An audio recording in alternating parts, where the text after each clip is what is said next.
Bonjour à chacun pour cette émission dans laquelle nous prenons le temps de discuter avec un auteur sur un sujet qu'il maîtrise, puisque c'est un sujet sur lequel il a écrit.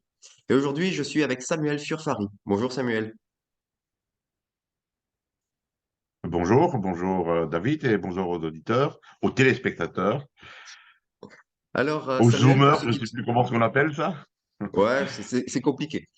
Pour ceux qui ne te connaîtraient pas, tu es professeur en géopolitique de l'énergie à l'Université libre de Bruxelles. Tu es aussi docteur en sciences appliquées, ingénieur polytechnicien et président de la Société européenne des ingénieurs et industriels. Alors, comme je l'ai dit en introduction, tu es aussi auteur donc de nombreux livres sur l'énergie, dont un particulièrement indiqué pour le thème choisi pour aujourd'hui, c'est l'urgence d'électrifier l'Afrique pour un vrai développement durable. Et pour ceux qui seraient intéressés pour lire ce livre, je mettrai en lien en description pour pouvoir se le procurer pour ceux qui auraient envie d'en savoir plus sur ce sujet et lire tout ce que tu as à nous dire à ce sujet. Alors, tu as vu, je me suis mis dans le bureau où il y a la bonne carte. Tu vois, on essaie d'améliorer les choses. Euh, Est-ce que tu peux nous parler donc de cette situation en Afrique de l'électrification? J'imagine que la situation est différente en fonction des pays et des régions. L'Afrique est un pays, un continent, pardon, nettement sous-développé du point de vue énergétique. Il consomme environ 5 fois moins d'énergie que nous par habitant. Hmm. Mais pour l'électricité, c'est 11 fois moins. Un Ok. Européen consomme 11 fois plus d'électricité qu'un Africain. C'est-à-dire que on voit bien, nous, comme l'électricité nous a séduits et nous a conditionnés pour vivre de la manière dont nous vivons. Le fait que nous sommes en train de dialoguer, c'est grâce à l'électricité. En Afrique, presque rien de tout ça. C'est dramatique, parce que Hmm. sans électricité, rien ne se développe. Et pas seulement les industries, mais même simplement avoir un réfrigérateur pour garder des médicaments, ça devient problématique. Mhm. Et donc, c'est un problème humanitaire, euh, je dirais. Oui, ils consomment 11 fois moins, et il y a des pays qui sont bien électrifiés, par exemple, les Seychelles ou Maurice, bon, c'est l'Afrique aussi, et là, c'est bien électrifié. Mais puis, il y a des pays où c'est une véritable euh, catastrophe. Un des pays géants de l'Afrique, en taille, mais aussi en ressources, et surtout en ressources, c'est la République démocratique du Congo, RDC. Mhm. Eh bien, en RDC, seulement 19% de la population est connectée à l'électricité. Donc, une personne sur cinq est connectée Mhm. à l'électricité. Et puis, il y a des pays où c'est beaucoup plus problématique. Au Malawi, c'est 11%. Au Soudan du Sud, c'est 7%. Et ainsi de suite. Donc, comment peut-on espérer que ces gens-là puissent se développer s'il n'y a pas d'électricité? Non Mhm. seulement il n'y a pas d'électricité en pourcentage, mais il y a un gros problème de qualité de la fourniture d'électricité. Il y a constamment des délestages. On a eu peur pendant cet hiver d'avoir des délestages en France. Mais là-bas, c'est quotidien, c'est tout le temps. Les, comme on dit dans le temps, les plombs sautent sans arrêt parce qu'il n'y a pas assez de quantité d'électricité et il y a des gens qui tirent et donc ça saute partout. Au, au Kenya, 65% des entreprises ont entre 4 et 14 interruptions par semaine. Comment voulez-vous avoir une industrie qui fonctionne dans ces conditions-là? Et la troisième chose que je dirais, puis j'arrête sur ça parce que c'est vraiment, il y aurait beaucoup à dire, euh, puisqu'il y a des délestages, puisque ça tombe en panne tout le temps, les gens ont chez eux, ceux qui le peuvent, ceux qui ont les moyens d'être connectés au réseau, ils ont chez eux un groupe électrogène qui fonctionne au Mhm. diesel. Et Mhm. donc, quand les plombs sautent, ben, ils mettent en route leur groupe électrogène. De sorte que la principale source d'électricité en Afrique, c'est incroyable, mais c'est le diesel. Et D'accord. donc, ça coûte très cher et ça pollue. Donc, on est Mhm. là dans un désastre euh, préoccupant parce que ça impacte sur la santé, ça ne permet pas au pays de se développer et les gens restent dans la misère. Ouais, justement, tu parles de développement. Charles Gave, qui est économiste et entrepreneur français, président de l'Institut des libertés, aime déclarer à qui souhaite l'entendre que l'économie, c'est simplement de l'énergie transformée. J'imagine que c'est la même chose de l'autre côté de la Méditerranée. Bien sûr, s'il y a pas d'énergie, on ne peut pas faire fonctionner un pays, il n'y a pas d'économie, il n'y a pas de développement, tout se tient. Il faut commencer par électrifier l'Afrique. C'est urgent, c'était le titre de mon livre, l'urgence d'électrifier l'Afrique. Parce que sans électrification, l'économie restera une économie parallèle de subsistance, de développement de certains et pas de tous. C'est éthiquement insupportable. Donc, Mhm. euh, si on veut, si l'Afrique veut se développer du point de vue économique, pour supprimer la misère, il faut toujours voir ça. Hein. L'économie, c'est pas pour s'enrichir. L'économie, c'est pour donner du travail, comme on avait dit l'autre fois, et pour permettre aux gens de bien vivre. Le but Mhm. n'est pas de s'enrichir avec l'économie. L'économie sert à donner du bien-être aux populations. Et la base de ça, c'est bien entendu l'énergie et en particulier aujourd'hui l'électricité. Et du coup, avec quelle source? On pourrait imaginer, en caricaturant, il y a beaucoup de soleil. Est-ce que c'est le solaire qui sera la solution pour l'Afrique? Je ne le crois pas, parce que nous qui sommes riches, je parle des Européens, on n'est pas parvenu à le faire. Mhm. Je voudrais insister sur le fait que ce n'est pas à cause du changement climatique qu'on a inventé cette volonté de faire des énergies solaires ou éoliennes. C'est à cause des crises énergétiques des années 70. Mhm. Les crises pétrolières des années 70 ont montré qu'on a un problème d'approvisionnement énergétique en Europe et que donc il fallait trouver des solutions alternatives. Et les solutions alternatives, ben, c'est le soleil et le vent, essentiellement. Et depuis un demi-siècle, cette année-ci, il y aura un demi-siècle de cette crise. Depuis un demi-siècle, on est parvenu à faire avec le solaire et le vent 3% de notre consommation d'énergie. Nous qui sommes riches. Alors, il ne faut pas demander les Africains, ils ne pourront pas le faire. Et c'est une erreur de penser que parce qu'il y a du soleil, ça va être gratuit. Ce n'est pas vrai du tout. Il ne Mhm. suffit pas d'avoir du soleil pour avoir de l'électricité solaire. Il y a tout ce qu'il y a derrière. Et donc, c'est beaucoup plus préoccupant qu'on le pense. Toujours est-il qu'il faut dire que si dans un village, dans une zone rurale, on met quelques panneaux solaires pour que le réfrigérateur du dispensaire puisse garder les médicaments, ben, c'est magnifique. Si on peut Mhm. mettre quelques panneaux solaires pour permettre aux enfants d'avoir charger une tablette pour voir Internet, c'est nécessaire, bien entendu. Mais ce n'est pas ainsi qu'on développe un continent. Mhm. Surtout qu'en Afrique, maintenant, ce qui se passe, c'est une concentration dans des mégapoles. Ce sont des Oui. villes avec des millions et des millions d'habitants. Comment, c'est pas sérieux de dire qu'on va faire ça avec du solaire, quoi. Alors, quelle source d'énergie pour électrifier l'Afrique? Mais au risque de paraître insensé, mais il faut faire ce que nous avons fait. Qu'est-ce D'accord. que nous avons fait? Nous avons développé l'énergie qui était disponible et bon marché. Mhm. Et on peut puiser dans une source d'énergie. Quelles sont-elles? Ben, qu'est-ce qu'on a fait? On a développé le charbon, nous. On a développé le charbon et puis on a développé le gaz et surtout le nucléaire aussi pour avoir de l'électricité.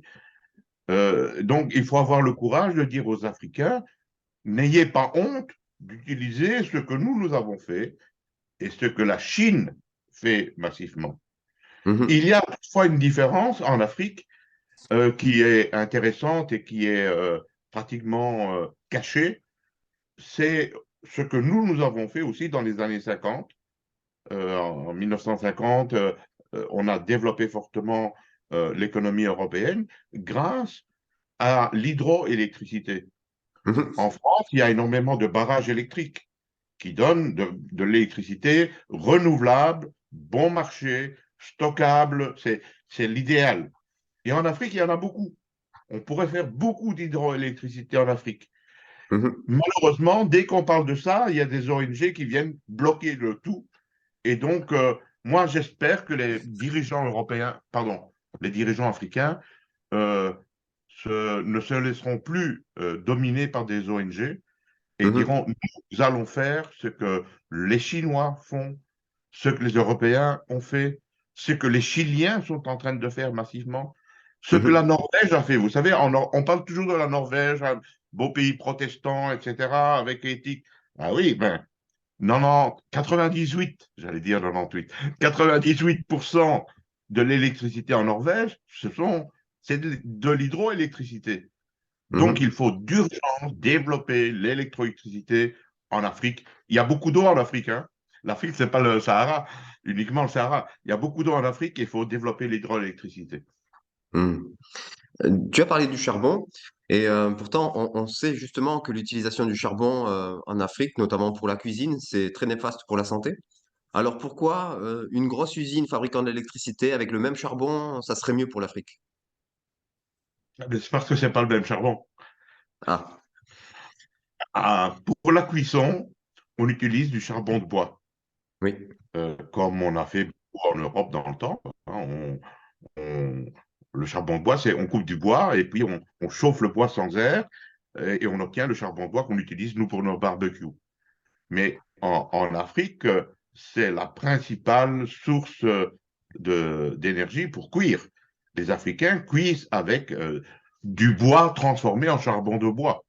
Mhm, Euh, Rien qu'à Kinshasa, dans la région de Kinshasa, il y a 470 000 personnes qui coupent du bois et qui produisent du charbon de bois. Presque un mhm, demi-million de personnes vivent de cela pour pouvoir permettre aux Congolais de Kinshasa de se nourrir. Quand on parle d'électricité, comme on l'a fait tout à l'heure, c'est indispensable, mais il faut d'abord penser à la nourriture humaine. Et mhm. la nourriture, ben, il faut cuire. La Ouais. nourriture se cuit. Et pour la cuire, il faut de l'énergie thermique. Et les Africains utilisent du bois. Euh, de sorte qu'il y a une déforestation énorme en Afrique parce qu'il faut donner à manger à une population croissante. Et donc, la première chose qu'il faut faire, c'est apporter, permettre ou bien enseigner ou leur dire, s'il vous plaît, faites comme nous. Qu'avons-nous fait dans les années 50 en Europe? On a utilisé des bonbonnes de gaz. Il Mhm, n'y avait pas le gaz naturel, on utilisait des bonbonnes de gaz, le LPG, mhm, qui existe encore aujourd'hui. Donc, il faudrait que on développe du commerce du LPG en Afrique de manière à arrêter de déforester. Maintenant, sur l'électricité et le charbon, ben, oui, le charbon est l'énergie la moins chère. Et donc, partout dans le monde, on développe du charbon. Il ne faut pas croire que, parce qu'en Europe, on tape tout le temps sur le charbon, que ça ne se fait pas ailleurs, quoi. D'ailleurs, mhm. la Chine utilise 54% du charbon mondial. Euh, c'est bien entendu, quand vous achetez un t-shirt bon marché au marché qui vient de Chine, ben, il a été fait avec de l'électricité dont essentiellement 80% c'est de l'électricité au charbon, hein. Mhm. Et justement, par Et rapport donc à ça, l'Afrique pourrait le faire. d'accord. Et justement, par rapport à ça, on entend des voix qui s'élèvent pour dire il faudrait justement pas que les Africains passent par cette étape qui est génératrice de CO2. Et je regardais une carte proposée par le magazine Reporter qui disait que 30% de la production de CO2 venait d'Europe, 3% venait de l'Afrique. Est-ce qu'on est bien placé pour leur demander de faire des efforts que nous n'avons pas fait et que nous ne ferons pas? Tout d'abord, c'est une erreur. L'Europe, l'Union européenne Mhm. produit 8,1% du CO2. D'accord. Quand le Royaume-Uni était dans l'Union européenne, on était à 9%. Mhm. Donc, c'est pas 30%, c'est 8,1%. C'est pour ça aussi qu'il ne faut pas se faire d'illusions. On ne représente rien du tout. Ouais. Et la France encore moins, puisqu'elle est fort nucléarisée. Et vous avez beau dire qu'on va réduire nos émissions de CO2, ça ne va rien changer dans le monde. C'est rien, ça.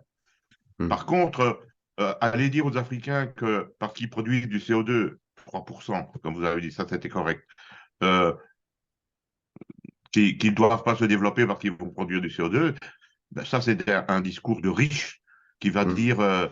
un peu comme Marie-Antoinette, la reine Marie-Antoinette, quand on lui a dit que, elle demandait pourquoi il y avait des émeutes, on lui a répondu, ben, Madame, ils n'ont pas de pain. Et elle a répondu, ben, s'ils n'ont pas de pain, qu'ils mangent des brioches. Et donc ici, c'est la même chose qu'en Afrique, quoi. On a vu la situation tout à l'heure désastreuse dans laquelle ils sont, et on vient leur dire, vous savez, vous ne devez pas faire comme nous, hein. Et qu'est-ce qu'ils doivent faire alors? Rester dans la misère? Donc Hmm. c'est une aberration des ONG environnementales inadmissible. Et surtout, c'est ça la grosse nouveauté, c'est ça qui s'est passé à la COP à Sharm el-Sheikh, à la COP 27. Les Africains ont dit, Hmm. ça suffit votre contrôle sur notre développement. Et donc, vous allez voir que c'est exactement l'inverse qui va se passer, c'est que les Africains vont se dépêcher pour copier ce que nous avons fait dans les années, ces 70 dernières années. Hmm. Les 70 dernières années, ça marche aussi, hein. Justement, tu as parlé du gaz.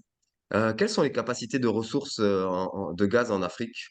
Ici, en France, on parle régulièrement du gaz algérien, mais pour les autres pays, Ah, d'où viendrait ce gaz? on est en train de vivre une véritable révolution en Afrique. C'est extraordinaire. En fait, il y a du gaz partout, D'accord? partout, dans tous les continents, dans beaucoup de pays. Quand je dis partout, c'est pas en absolu, hein, mais c'est une façon de parler, bien entendu. Hmm. Et il y en a aussi en Afrique.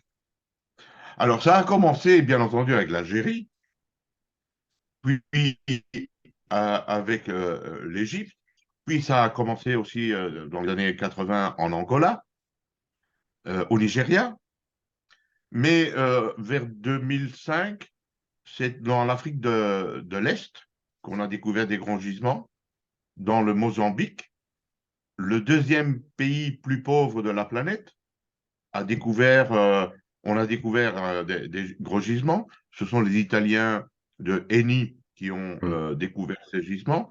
Et il y a quelques semaines, on a commencé à exporter du gaz depuis le Mozambique. C'est rien que ce réservoir qui s'appelle Rovuma est l'équivalent de toute la Norvège. D'accord. C'est dire que c'est énorme. Hmm. Et le développement, maintenant, ça donne des idées à la Tanzanie, au Kenya, et donc il y a une pleine révolution dans l'Afrique de l'Est. Mais plus récemment, c'est dans l'Afrique de l'Ouest, dans le nord de l'Afrique de l'Ouest, qu'on a découvert des gisements, et plus particulièrement au Sénégal et en Mauritanie, en mer, hein, offshore. Et hier, oui, on est mardi, oui, hier, le BP a annoncé que la station, la plateforme qu'ils ont construite pour exploiter ce gisement qu'ils appellent Grande Tortue, a quitté la Chine et se dirige maintenant vers les eaux territoriales du Mozambique pardon, du Sénégal et de Mauritanie pour pouvoir produire du gaz là-bas. D'accord. Grosse nouveauté aussi, c'est que le Nigeria et le Maroc se sont décidés à faire un gazoduc qui va partir du Nigeria et contourner toute la côte africaine jusqu'au Maroc, toute la côte ouest jusqu'au Maroc, qui va apporter du gaz à 14 pays. Il y a beaucoup de petits pays là-bas, hein, le Togo, etc., euh, Sierra Leone. Tous ces pays vont être connectés par un nouveau gazoduc qui va partir du Nigeria qui a du gaz, jusqu'au Maroc, qui n'en a pas beaucoup, mais qui en a besoin, en passant par justement les deux projets que je viens de mentionner. Donc il y a une véritable révolution du gaz en Afrique. C'est extraordinaire. Hmm. Et tu nous as parlé vite fait tout à l'heure, tu as parlé que ce qui nous avait aidé à nous développer, c'était aussi le nucléaire. Qu'en est-il du nucléaire, de la place du nucléaire en Afrique? Pour avoir du nucléaire, il faut avoir une assise de pays développés avec des règles, avec de la gouvernance, avec des normes. Les Français ne se rendent pas compte de l'importance de la régulation qu'il y a dans le nucléaire. Euh, Tout est contrôlé par des experts qui appartiennent à l'État. Et donc, les agences de sécurité sont extraordinairement compétentes et rigoureuses. C'est pour ça Hmm. qu'il faut pas avoir peur du nucléaire, hein, parce que derrière ça, il y a vraiment toutes les mesures de précaution indispensables pour ça. En Afrique, ça n'existe pas. Cette Hmm. culture n'existe pas. Donc, c'est pas impossible de l'acquérir, bien entendu. Mais il faut d'abord passer par l'étape de cette culture industrielle qui est indispensable. On n'a pas inventé le nucléaire en même temps qu'on développait la machine à vapeur. Il a fallu plusieurs générations de scientifiques qui posent les bases du savoir et de la rigueur scientifique pour pouvoir développer le nucléaire. Donc, Mhm. un jour, l'Afrique le fera. Mais il faudra qu'il y ait d'abord une bonne gouvernance, un bon contrôle. Vous imaginez si on construit une centrale et que puis Boko Haram arrive, bon, Hmm. c'est extrêmement dangereux. Ouais. On a l'impression, alors toujours vu de France malheureusement, que on voit beaucoup de se développer en Afrique des petites productions individuelles. Est-ce que c'est ça l'avenir ou est-ce qu'il y a vraiment la possibilité de mise en place de réseaux plus grands? Comment, je vous pose une question, David, comment on appelle un endroit où on produit de l'électricité? Une usine où on produit de l'électricité, comment ça s'appelle? Une usine électrique? Non? Ouais, Non, le mot plus courant, je sais pas, dis-moi. une centrale, non? Ah oui, tout à fait, une centrale, oui. Ah oui, une centrale. Hmm. Pourquoi on appelle ça une centrale? Ça centralise. Parce que au début, en Europe, aux États-Unis, il y avait beaucoup de petits producteurs d'électricité. Et Ok. chacun produisait sa petite électricité. Mhm. Et puis, on s'est rendu compte que c'est pas économique, que c'est pas efficace, que ça Ok. pollue. Et on s'est dit, maintenant, on doit se mettre ensemble. Et on a commencé à fusionner, à faire des Hmm. centrales. Tous les pays Hmm. européens appellent ça des centrales. Ouais. Et pourquoi en Afrique, il devrait être idiot et faire l'inverse? Mhm. Donc, l'avenir n'est pas à disperser des centrales, comme on l'entend dire en Europe. On n'arrête pas de dire qu'il faut décentraliser. C'est de la valse-plaque. Ça n'a aucun sens économique et environnemental Mhm. surtout. Parce que Mhm. plus vous êtes gros, plus vous avez les moyens de contrôler la pollution. Ouais. Quand vous êtes petit, vous ne savez pas contrôler la pollution. Regardez d'ailleurs, on dit que les voitures polluent. Pourquoi? Parce que c'est petit, on ne sait pas contrôler tout ça. Mhm. Quand une grosse installation, il y a des systèmes pour contrôler et aussi rendre économique ce contrôle. Donc, Hmm.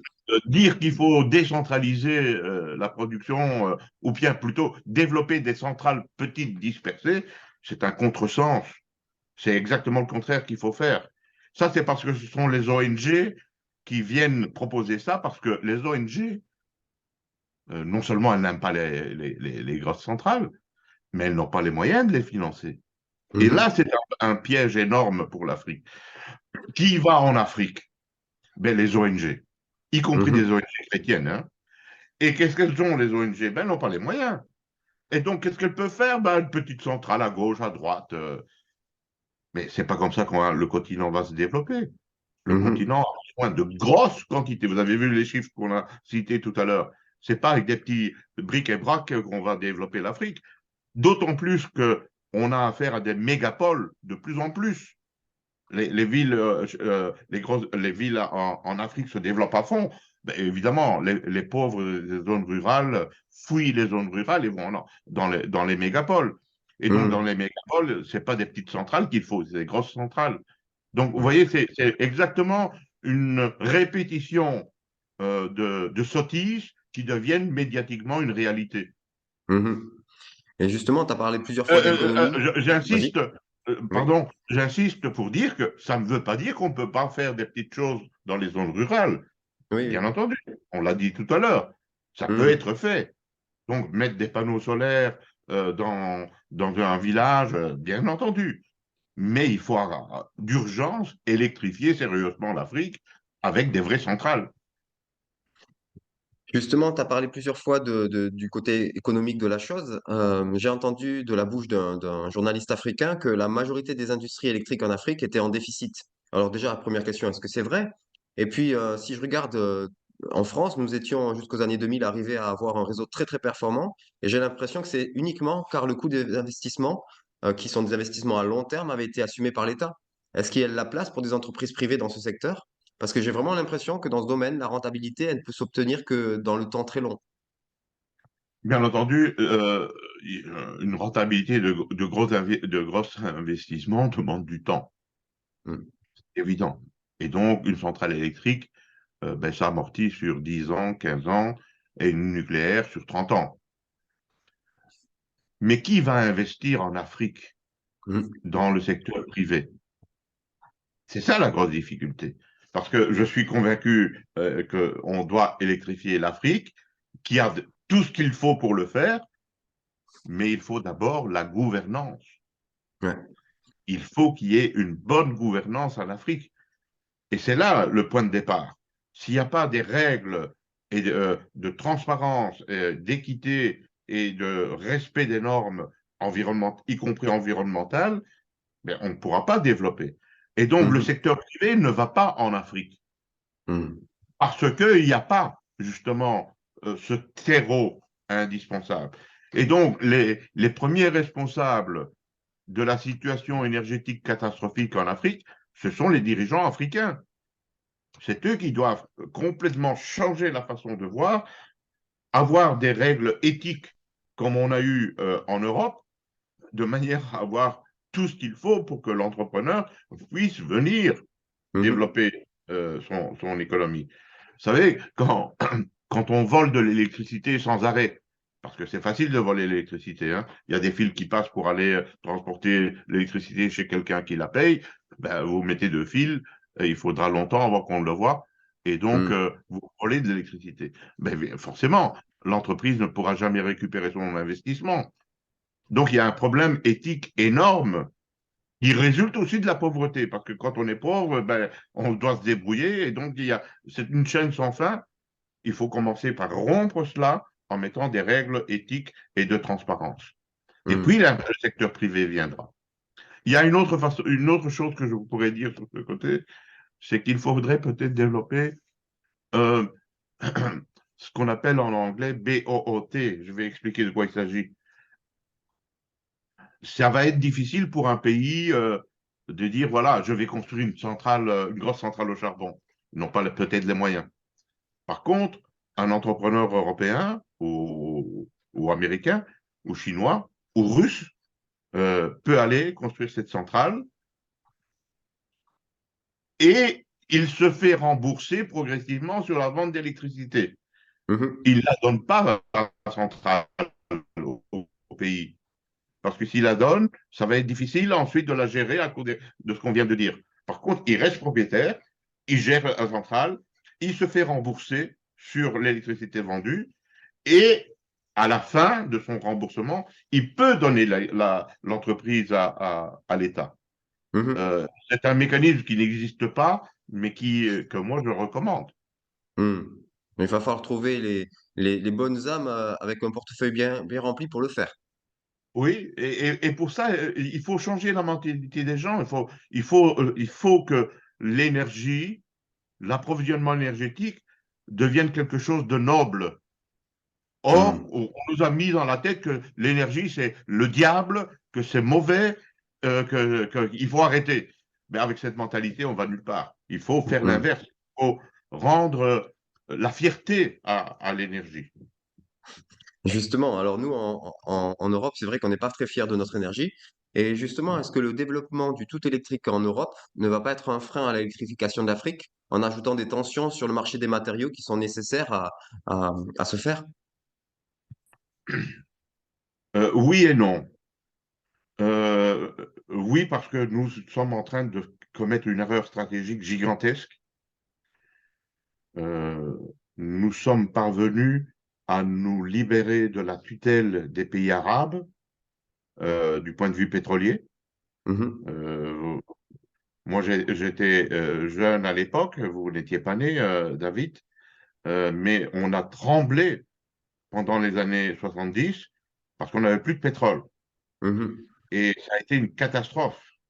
On en paie encore les conséquences aujourd'hui. Ouais. Mais on est parvenu un peu à la fois grâce au nucléaire, grâce aux économies d'énergie et surtout grâce à la diversification des ressources d'énergie, y compris la production en mer du Nord, de se libérer de cela. Mhm. Mais aujourd'hui, on est en train de préparer nous-mêmes. notre piège pour tomber dans les mains des Chinois. Parce que, Mhm. comme vous avez employé l'expression tout électrique, quand on dit tout électrique, ça veut dire voiture électrique, ça veut dire pompe à chaleur électrique, batterie électrique, Mhm. euh, tout cela, hydrogène avec des électrolysateurs, euh, les éoliennes, les panneaux solaires, tout ça a besoin de matériaux critiques que nous n'avons pas Mhm. et que les Chinois dominent. Donc pour nous, c'est une grosse erreur stratégique de dire on va tout dépendre des Chinois, comme on avait fait dans les années, avant les années 70, de tout dépendre des pays arabes pour le pétrole. Mhm. En Afrique, ils ne vont pas faire ça, parce qu'ils ne vont pas développer l'électrification, tout électrique. Ils n'ont déjà pas d'électricité. Alors, comment vont-ils faire? Rassurez-vous, hein, il n'y aura pas de voiture électrique en Afrique. On vient de dire qu'il n'y a pas d'électricité. Comment vont-ils faire de mettre les voitures électriques? Il y aura peut-être quelques lentilles, bien entendu. Les lentilles peuvent toujours tout faire. Ils vont mettre un groupe diesel, ils vont produire l'électricité avec du diesel et vont charger leur voiture électrique. Mais ce sont des exceptions, évidemment. Mhm. Euh, et d'ailleurs, c'est un gros problème pour les voitures électriques en Europe. Vous savez que les voitures en Europe, après 10 ans, 15 ans, elles partent en Afrique.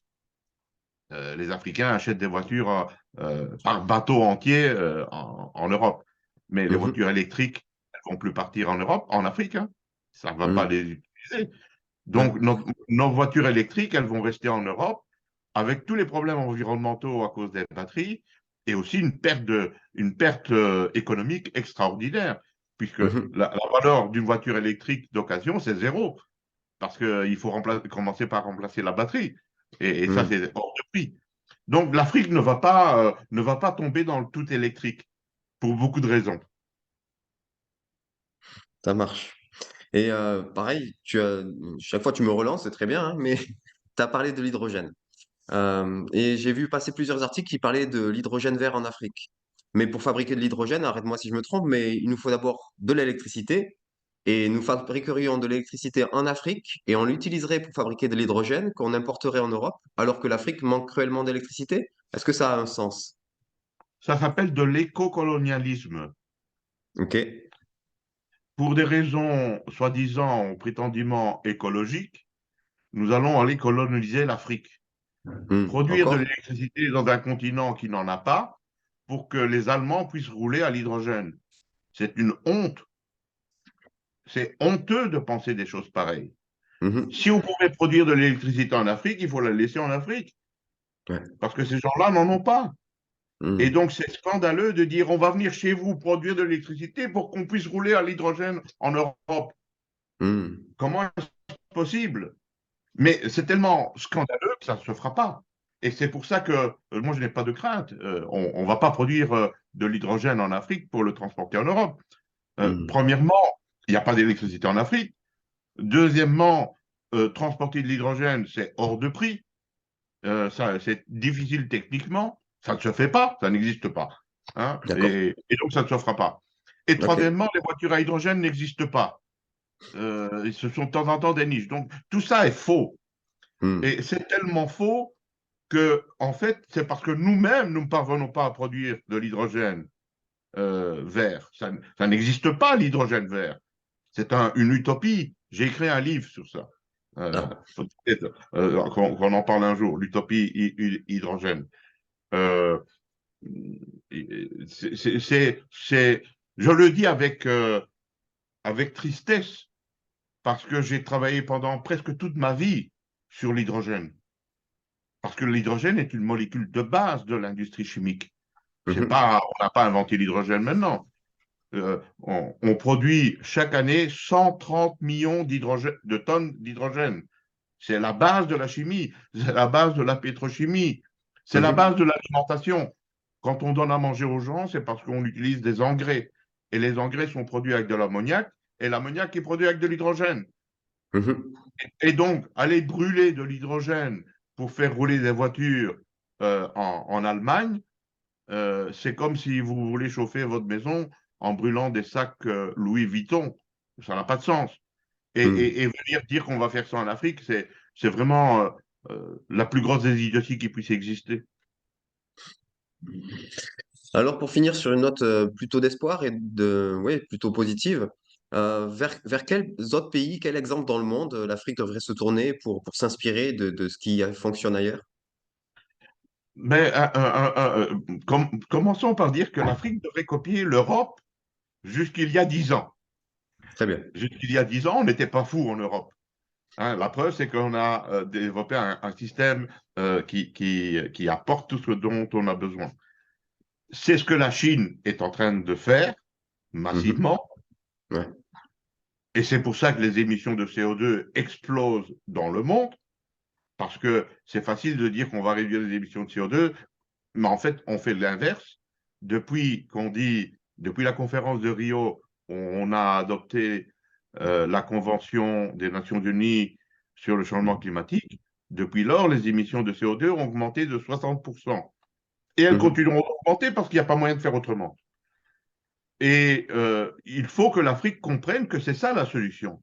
Faire ce que les autres ont fait. Je voudrais citer peut-être un autre exemple, c'est Israël. Mhm. Israël, c'est un pays méditerranéen. Il y a beaucoup de soleil. Mais si vous allez en Israël, vous n'allez pas voir de panneaux photovoltaïques. Ça Ah n'existe bon, pas. d'accord. Non. Il y a des tout petits, hein, des petits comme ça, format d'une page, hein, euh, pour produire de l'électricité aux caméras de sécurité dans les rues. D'accord. Il y a beaucoup de sécurité en Israël. Et donc, toutes ces caméras fonctionnent avec un petit panneau photovoltaïque. Mais pas le pays. Le pays ne Mhm. fonctionne pas avec du solaire. Et d'ailleurs, l'ancien gouvernement, pas celui-ci, l'ancien gouvernement avait dit arrêtez avec toutes ces histoires d'énergie solaire et éolienne. Euh, Israël, avant, produisait son électricité avec du charbon. Hein, vous allez à Césarée, ben, vous voyez la centrale au charbon, quoi. Partout. En Israël, c'était le charbon qui servait à produire de l'électricité. Mais Mhm. maintenant, depuis quelques années, tout à l'heure, on disait que l'Égypte a découvert du gaz. C'est la même chose avec Israël. Israël a découvert des gros gisements de gaz. Euh, euh, D'abord, un gisement qui s'appelle Tamar, et ensuite un gisement énorme qui s'appelle Léviathan, le grand. Hein, ceux qui lisent la Bible, ils savent ce que c'est le Léviathan. Et donc, Israël a aujourd'hui des réserves de l'ordre de 130 000 années de gaz. Et Mhm. donc, ils brûlent massivement du gaz. Ils vont arrêter la centrale au charbon pour brûler du gaz. Ouais. Et pas de renouvelables. Mhm. Ils ne veulent pas de renouvelables, les Israéliens. Et donc, les Africains n'ont qu'à copier les Israéliens, je crois. Hein. Ils ont du gaz. Bon, s'ils veulent faire un peu de solaire, pourquoi pas. Mais la masse doit être le gaz disponible et le charbon pour les pays qui en ont. Mhm. Merci beaucoup, Samuel, pour le temps que tu nous as consacré ce matin. Euh, il faudra qu'on se revoie parce qu'il y a encore plein de sujets. Moi, je me suis freiné. J'avais encore plein de questions qui fusaient au moment où tu parlais. J'avais envie de te poser des questions sur le taux de retour énergétique, des énergies. J'avais envie de te poser plein de questions comme ça. Il faudra qu'on se retrouve dans d'autres émissions pour pouvoir l'aborder, si tu le veux bien. Mais j'ai trouvé intéressant quand même de se décentrer un petit peu de notre vision européano-centrée et de regarder un petit peu depuis le point de vue d'un autre continent comment ça se passait au niveau de l'énergie. Merci beaucoup, c'était très intéressant et enrichissant. Merci David. Il faut savoir que l'énergie, il ne faut pas oublier que l'énergie, c'est la vie. Ouais. Euh, Lorsque nous mangeons, c'est parce que notre corps, notre usine chimique dans notre corps a besoin d'énergie et nous vivons grâce à l'énergie. Nous, Hmm. humains. Oui. Le système mondial aussi a besoin d'énergie. Et donc, il faut réhabiliter l'énergie comme elle l'était jusqu'il y a une dizaine d'années. Très bien. Aujourd'hui, l'énergie, dès qu'on dit énergie, on dit pollution, changement climatique. Il faut Mhm. arrêter. Il faut dire énergie égale vie. Et tout à l'heure, Hmm. tu disais énergie égale économie. C'est la même chose. Ça marche. Eh bien, merci beaucoup pour tout ça et puis pour ta bonne humeur. Et puis à très Voilà. bientôt, Samuel. Merci David et au revoir à tout le monde. À bientôt.